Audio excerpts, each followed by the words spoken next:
Joining me now is Tom Fitton, the president of that great organization, the author of the new book, Rights and Freedoms in Peril, an investigative report on the left's attack on America. Tom, good to have you with us, sir. Hey, Vince, good to be with you again. How are you? I'm doing good. So what does Judicial Watch do in the midst of an election year? Does anything change about the pace of your organization's digging? Oh, things get a bit more intense. There are higher stakes, right? When you're talking about issues that people care about as it might relate to the election. We have litigation about the process of elections, whether our rolls are going to be clean or dirty. We've been suing to clean up the rolls. In the last year and a half, 2 years, we've cleaned up 4 million names from the rolls, 1.2 million in L.A. County alone. We went up to New York. We sued. They said, okay, the city removed 450,000 names in a drop of a hat. Down here in D.C., we started asking questions. They removed 138,000 names. Even in D.C.? Even the liberal jurisdictions realize, we're supposed to do this, Yeah. and no one really pushes us to do it until Judicial Watch comes along. What kind of names are you finding that need to be purged from the rolls? Are we talking like people who are registered in multiple states? Is that the kind of person we're talking about? That's the big number, right? Folks who move away. Yeah. People who die, you really got to be an incompetent, nefarious jurisdiction to let them stay on the rolls for a long time. Yeah, because the state has the death certificate. Right. They know who's dead. Now, people who move away, you got to track that. And there's an easy way to do it, and without boring anyone, it's simply not done. It means just sending a card. You haven't voted. Are you still there? And if they don't respond in a few years, you remove them from the rolls. And the problem is if you've got dirty names on the rolls, you have dirty lists, that's an opportunity for voter fraud. That's why the lists are supposed to be clean. And in Virginia, as I'm sure you've talked about, the Justice Department's been zero help in cleaning up the millions of names that need to be cleaned up. Instead, they're using the law to say, oh, well, you're supposed to keep people who aren't eligible to even be on the list to be on the list, non-citizens. It's not that they're not helping. They're actually making things worse. They're coming in, they're saying, what needs to happen? You should have foreign nationals on your voter rolls. And thank God Governor Youngkin's pushing back against this and saying, what? No. First of all, our laws are clear. Keep your big fat nose out of this. And the other big issue that gets me going, of course everything gets me going, I know, is counting ballots after the election. Yeah. And you got two issues. Counting ballots because you're too incompetent to count them fully on Election Day, like up in Philadelphia, or allowing ballots to be received and then counted for days afterwards. In Mississippi, 5 days. Here in D.C., I think it's a 7-day rule. In Illinois, they receive ballots up to 14 days after the election, they still count them. Amazing. And the problem is federal law says there's an election day, not an election week. That's right. And I think if there's going to be a controversy in 2024, it's going to be, we don't know who won on election night. Yeah. Because there are other votes to be counted, which ain't normal, ain't right, and I would argue unlawful. And Pennsylvania, by the way, is already set up to do exactly what you're talking about. That's right. That's going to be the planning. state. This is the pivotal state, Pennsylvania. At least they claim. I mean, this is the one that everybody's watching. It's certainly where the campaigns are spending all their time and money. And Pennsylvania, as of this moment, is expected not to give us an answer on election night. And they're already saying, once again, expected to wait days to find out. And so you wonder, I was wondering about this recently. I was like, well, what's the actual holdup? Why would you have to wait that long? Why can't every state be like Florida, where you can send in your ballot or your absentee ballot, get those early votes in, they all get counted by election night, we have an answer. Virginia, you'll have an answer by election night. Why can't Pennsylvania do it? They say, oh, well, it's all these early votes that come in. We just don't have enough people to count them, so they have to be counted over the days that ensue. Bullcrap. Hire the people then. A functional system would bring in every last person you need to make sure that the voters could trust the election. They're not doing that in Pennsylvania. No, they're not. And I've joked, in France, they can figure out who won on election night. Yeah. And the ballots are in French. Isn't that crazy? But they can't do it in Philadelphia? and it's really a Philadelphia issue, right? It's really Philadelphia for issue. Sure. And that, to me, is going to lead to the unpleasantness. Yeah. So now, if the election clearly goes one way or the other on election night, these issues won't be as upfront. But it's still a risk to. Why would you trust an election where they're counting ballots after Election Day? The temptation for fraud is so great. And I tell you, arguably it's contrary to law. And that's why we've been in court, at least counting on challenging ballots that are counted that are received after Election Day, which is insanity. But 19 states do it. It's too much. And there's a lot on the line, as you write about in your new book, Rights and Freedoms in Peril, an investigative report on the left's attack on America. Give us sort of the state of play right now in the country. The left controls so many, almost all of the levers of power. Yeah. Their hope is that upon the conclusion of this election, they'll control even more. What's going on in our country right now, Tom? I think there's this rising communist challenge to the institutions that protect us. I mean, it's not Republican versus Democrat. There's a kind of a radical wing of one particular party, it looks like. And the rest of and the danger is not that, they'll get the numbers to win elections. It's that people who know better will allow them to abuse our Constitution and our republic. Mm-hmm. And even more dangerously, you have this embrace of that approach by powerful people like Joe Biden and Democrats in Congress who abused what happened on January 6th, using it as a cudgel to try to target their political enemies, trying to jail President Trump. Yes. Nothing like that's ever happened before in American history. And then there's this rejection of the First Amendment, absolute rejection of the First Amendment.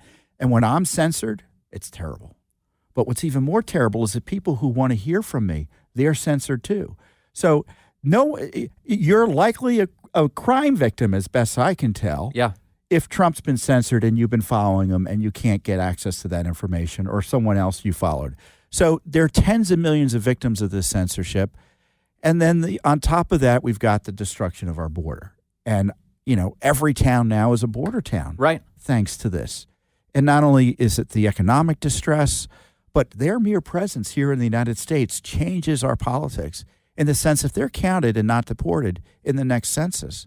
That means that Democrat states, leftist states, get extra seats in Congress or retain seats they otherwise might lose because of citizens leaving. Yeah. And that's like 25 states potentially. And that's at the minimum in terms of the type of political benefit they derive from this. At the maximum is they make everybody citizens and then they lock in votes for their party. So there's a range of options on the table, but all of them benefit Democrats. None of them benefit Republicans.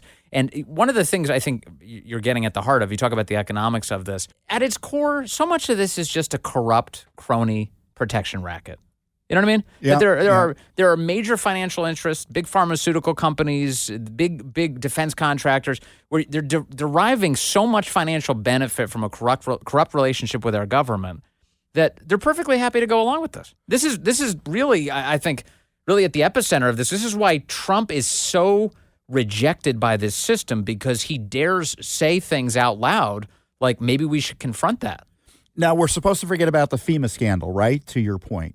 The scandal about FEMA and the taking care of these illegal aliens is that there are tens of billions of dollars in tax dollars being funneled through bureaucracies, government bureaucracies, and affiliated NGOs, non-governmental organizations, to engage in the biggest human trafficking operation in the history of humanity, the biggest child trafficking operation in the history of humanity.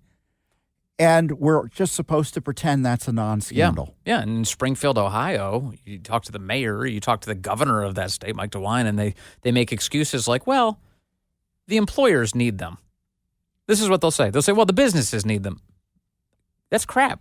We have American citizens, especially men, who've fallen entirely out of the labor force. This is what J.D. Vance is trying to explain to these morons on the Sunday shows.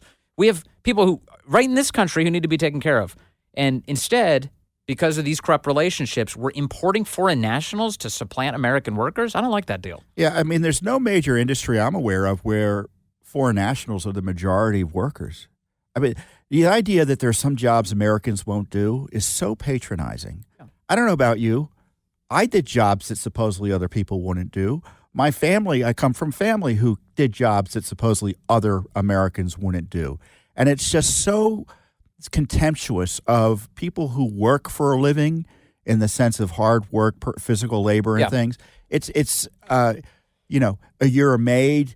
Only an Hispanic would be a maid? Who's being the racist? Well, I need a better deal on my servants. That's the position the left takes. In fact, I'm going to play some audio for you. This is on CNN just in the last 24 hours. Scott Jennings, he's like Leonidas in the hot gates, like just fighting everybody off all the time. And Catherine Rampell from the Washington Post saying, if everyone gets deported, where am I going to get my servants from? State, which he can now do because of the Supreme Court. And he's going to take on these countries that screw American workers. That's the plan. And by the way, he's going to crack down on immigration to the benefit of American workers. He's going to deport 20 million people, the people who pick your crops, the people who process your meat, the people who, care for your grandmother, the people who serve all sorts of critical functions in this country. Yeah, you hear that? So my grandma's not going to be taken care of anymore because of Donald Trump. This is crazy. So what she just described is a kind of a perfect encapsulation of the leftist mind, which is like, we need these people. Who will mow my lawn? Yeah. And I get a great deal on them because I'm paying them slave wages. That's right. And they want them to be able to vote. And I guess the best circumstance would be to keep them as non-citizens who vote when they're needed to, with a wink and a nod, while ensuring that they don't have the connections necessary to make them citizens and have them earn a living that Americans rightly expect. And it's a system, ultimately, as you're describing, of exploitation. This is why, the borders get kicked wide open, and then we have all these women who are being raped and killed, including Jocelyn Nungaret. I mean, I can't even believe how awful that story is. She's 12 years old. She's attacked by these gangsters. She's raped and killed. And last night, Brett Baier presents her mother in congressional testimony on video to Kamala Harris. And Kamala, my guess is that was the first time she had ever heard that name said out loud. These criminals would not be here but for the open borders, but for the sanctuary policies that allow them to live in virtually every major city, most every major state in the country. And we're supposed to pretend, illegal aliens don't commit more crimes than non-citizens. They wouldn't be the crimes committed if they weren't here. What a disgusting answer, by the way. Just to be like, who's worse? Americans. Yeah. What? Yeah. What kind of political debate is this where you insult me like that? These are entirely preventable crimes. Yeah. Entirely preventable crimes. As that where our criminals are literally placed at our throats. These criminals are placed at our throats by the federal government. Do you think people are waking up to all of this? Are any positive developments on this front? Because I do think if you look at surveys, you're finding that more and more Americans are turning away from the legacy media. The trust has bottomed out, and for good reason. And many are saying, actually, I'm turning to social media. I'm turning to talk radio. I'm turning to, interestingly, Newsmax, I was just saying recently, shares the same position with MSNBC. MSNBC is going down. Newsmax is going up. Do you think that there's some cause for optimism? Yeah, in some ways. But on the other hand, there's never been a majority support for an illegal alien invasion. There's never been a majority support for just having everyone show up at the polls with no voter ID. No one supports allowing non-citizens to vote. I mean, these are 80-20 issues. But they like sex changes on prisoners, yeah, right? And there's not much majority support for that. And what's troubling, the left finds troubling about Trump and the establishment is that Trump agrees with the big majority on these issues and actually wants to do something about it. That's why I find it so compelling when he says, it's not about conservative or liberal. He's been saying a lot lately. It's about common sense. He just keeps repeating it. It's like, I guess I'm conservative, yeah, but it's just common sense.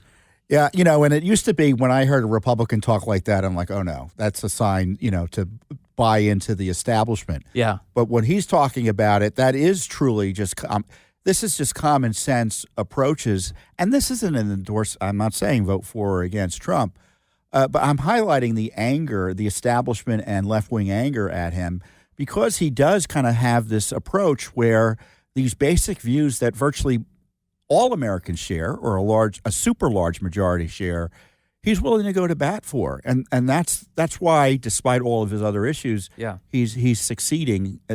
and he's creeping back into the presidency by all accounts. Remind me, Judicial Watch is a 501c3, right? We are C3. I was just making sure. So in case you're wondering why that he said, he can't endorse. He can't endorse.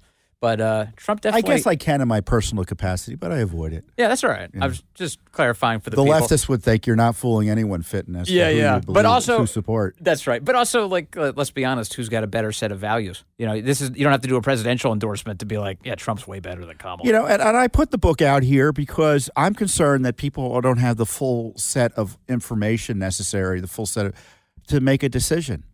Not even in this election, but about these public policy debates.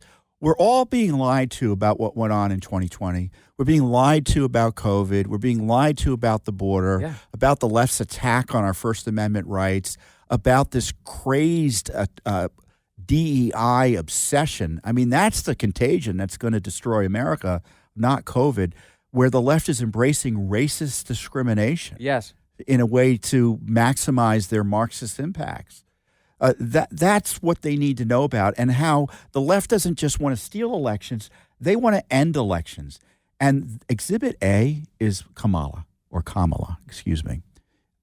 She negated 15 million votes in her coup against Biden. Mm-hmm. And we're all supposed to pretend that's normal. Nothing like that's ever happened. I think it raises substantial legal and civil rights issues, and no one's been pushing her on it. I mean, Bret Baier kind of walked up to it during the interview saying, well, what about, his cognitive challenges? How does that work? And she refused to answer the question. Yeah, she did. I think people are tired of being lied to. If you're tired and would like some truth, the book is Rights and Freedoms in Peril, an investigative report on the left's attack on America. Tom Fitton, congratulations on yet another great book, sir. Good to talk to you. Good. Thank you.